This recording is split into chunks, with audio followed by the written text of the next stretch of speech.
বন্ধুরা, আমি আগে তোমাদের আমার এই আসন বোনাটি দেখিয়েছিলাম। আসনের উপর সাদা কালারের উল দিয়ে আমি হাঁস তৈরি করেছিলাম। সেই সময় হাঁসের সম্পূর্ণ আসনের মধ্যে হাঁসগুলো তৈরি হয়নি, বা হাঁসের এই চোখ বা এই ঠোঁটগুলোও তৈরি হয়নি। পরে পরে আমি অনেক এই আসনের মধ্যে প্রায় 30টি মতো হাঁস দিয়ে আসনটি ভর্তি করেছি। হাঁসগুলির আকার যেহেতু ছোট, সেই জন্য অনেকগুলো হাঁসই তৈরি হয়েছে। এর মধ্যে হয়েছে হাঁসের কালো চোখ আর হলুদ ঠোঁট। হাঁসগুলি জোড়ায় জোড়ায় মুখোমুখি হয়ে বসে আছে।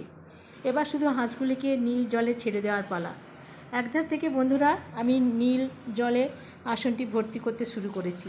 দেখতে পাচ্ছ এই কালারের উল দিয়ে আমি ভেতরগুলো ভর্তি করছি। এই জলের মধ্যে এই নীল রঙের উলের মধ্যে পুরো আসনটা ভর্তি হয়ে গেলে নিশ্চয়ই খুব সুন্দর লাগবে আসনটি।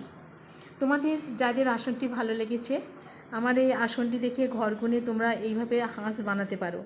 আমার ছোট ছোট হাঁস ভালো লেগেছিল, তাই জোড়ায় জোড়ায় ছোট ছোট হাঁস বুনেছি। তোমাদের যদি মনে হয় যে এর থেকে বড় হাঁস করলে ভালো লাগবে, তাহলে ঘরগুলো বাড়িয়ে আরও বড় বড় একজোড়া হাঁস বানাতে পারো পুরো আসনটিতে। কিংবা এর থেকেও যদি ছোট হাঁস তোমাদের পছন্দ হয়, তো এর থেকে ঘর কমিয়ে ছোট ছোট হাঁস বানাতে পারো। এভাবে হাঁসগুলি বুনে ঘরগুনে হিসাব করে মাঝখানে কালো চোখ আর এইভাবে হলুদ কালারের সুতো বা উল দিয়ে ঠোঁট বানাতে পারো।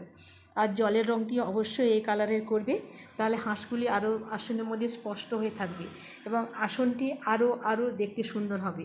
এখানে এই আসনটিতে আমার মোট 30টির মতো প্রায় হাঁস রয়েছে এবং আসনটি নিশ্চয়ই দেখতে খুব সুন্দর লাগছে। তোমরাও চাইলে এভাবে সুন্দর আসন বানাতে পারো, দেখবে তোমাদেরও খুব ভালো লাগবে।